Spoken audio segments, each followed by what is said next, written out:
Egypt says a new ceasefire proposal for Gaza is on the table, one that could pause fighting for 60 days in exchange for hostage releases and aid deliveries.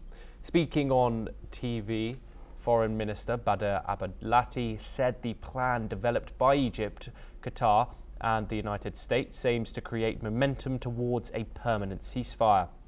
Under the proposal, Israel would halt military operations for 2 months, while some hostages held by Hamas would be released.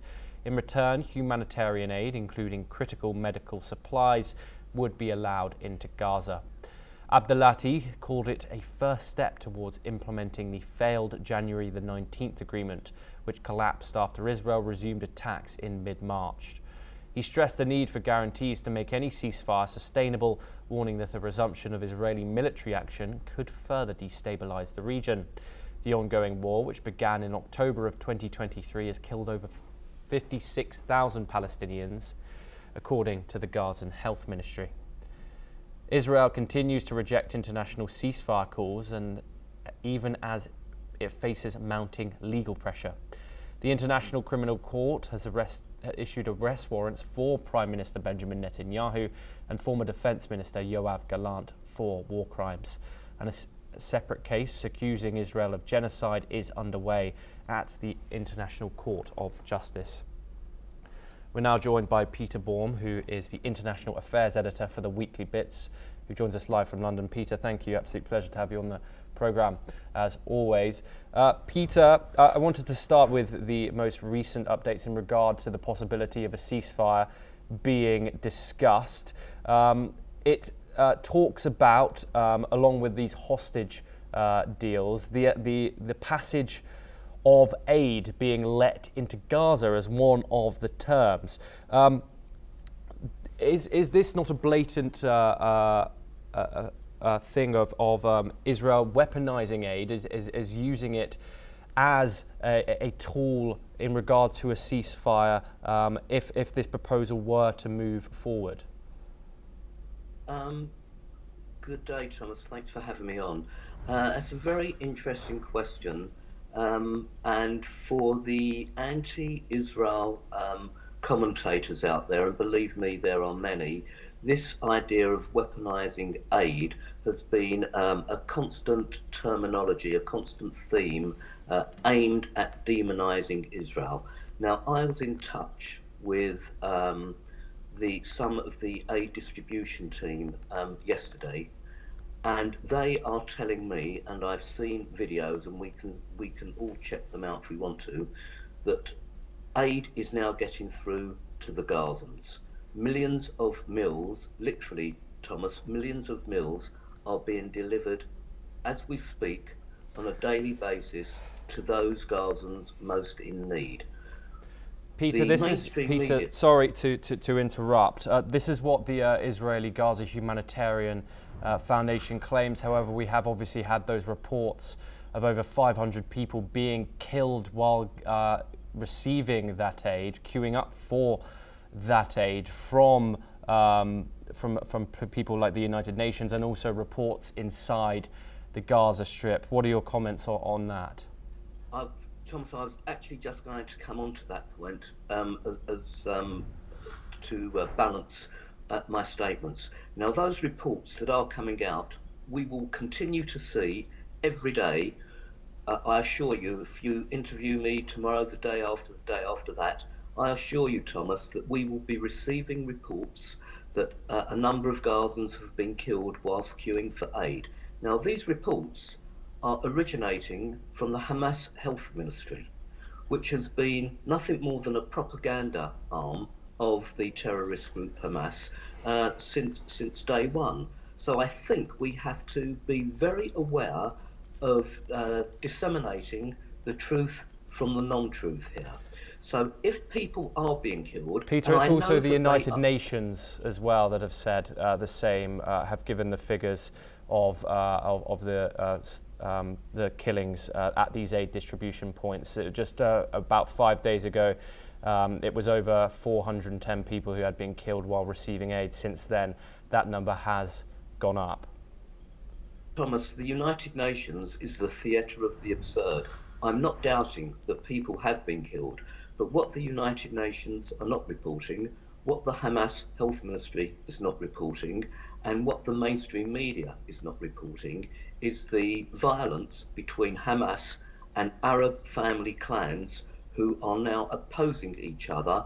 And it is those two institutions, not the Israeli Defense Forces, who have been responsible for the vast majority of deaths of ordinary Gazans queuing for food.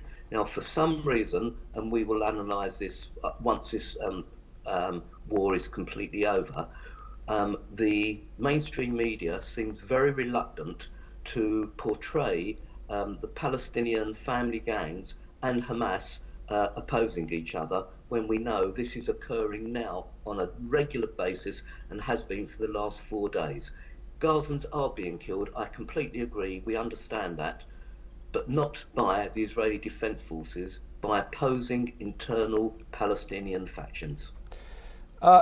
Peter, I just want to check on your sources in regards to that. Obviously, Gaza is completely blockaded in regards to international press. Israel is not letting any international press or bodies into Gaza. So how are these figures going to be confirmed, for example? Okay, I'm not sure that the figures will be confirmed, but what can be confirmed, what we can all confirm, is the opposing factions. So the numbers game is something else, but the actual sources of information, I would just direct your viewers to one source, the ex-British Army colonel with responsibility for the United Nations and Middle East, Colonel Richard Kemp, for example. He regularly reports from Gaza on what's going on there. There are videos that have been verified by other media sources. I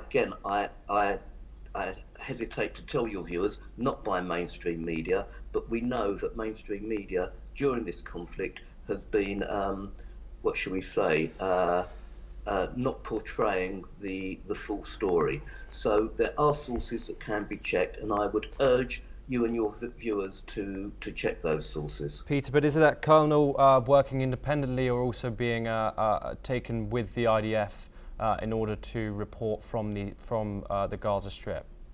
Both, Thomas. He's definitely an independent. So not working independently then. Promoter in this, but obviously he has full access to the higher echelons of the Israeli military, which I think one needs in order to report the situation. But anyone can see from the videos and the queues of people and the aid distribution is working. So I would be very reluctant to take the figures reported from the Hamas Health Ministry. Incidentally, Thomas, I've never actually seen anyone interviewed from the Hamas Health Ministry. All we get is a daily feed of numbers of Palestinians killed and from the IDF. They never once reported the factional war that's happening internally. Peter, I want to move on next and turn our attention to Iran. This idea of regime change has obviously been a hot topic in this. Calls for regime change are still continuing. It's clear that these tensions are nowhere near over. In your opinion, what implications will regime change have on the Middle East regionally in general, especially if it were to come from outside Iran? That's very pertinent. I think we all understand that the ultimate objective of the current Israeli administration is for the totalitarian theocracy in Iran to fall and to be replaced by an Israel-friendly government, the ex-monarchies, for example. Now, it's interesting that in the last couple of days, I think you yourself have reported, there's been a call for a fatwa on Donald Trump, and also for the, it may have not been a fatwa, but a conservative publication of the Shia regime has called for the death of the head of the nuclear watchdog. I think this kind of smacks of desperation from the regime out there. What we also know is that, as we've been speaking, drones are operating in the west of Tehran. Mossad agents are still operating, sorry, in the west of Iran, and there have been drones in Tehran itself overnight. So this war, this conflict, though drastically diluted in the last few days because of Trump's ceasefire, is still very much ongoing.